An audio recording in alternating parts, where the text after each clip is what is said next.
اس سال اب تک برج حوت مالی مشکلات کا سامنا کر رہے ہیں۔ پیسہ آتا ہے مگر فوراً خرچ ہو جاتا ہے اور مالی تنگی ہو جاتی ہے، اور ابھی تک یہ صورتحال برقرار ہے۔ اس وجہ سے حوت افراد مالی معاملے کو لے کر بہت پریشان ہیں۔ اخراجات اتنے زیادہ ہو جاتے ہیں کہ کچھ بھی پیسہ بچ نہیں پاتا۔ اب برج حوت والوں کے لیے مالی سکون کا وقت جلد آنے والا ہے۔ مشکل وقت کا بڑا حصہ تو اب برداشت کر چکے ہیں۔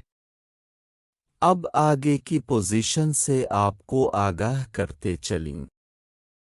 اپریل کے آخر سے اگست کے 15 دنوں تک کا وقت زیادہ مشکل ترین ہے۔ اس دوران سرمایہ کاری پر بھی پیسہ لگانا نقصان دہ ہو سکتا ہے۔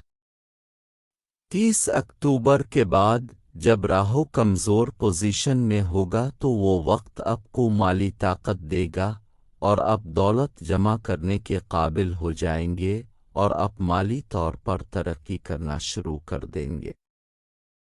اس کے علاوہ اب 15 اگست سے اکتوبر کے درمیان اچانک مالی فائدہ دیکھ سکتے ہیں۔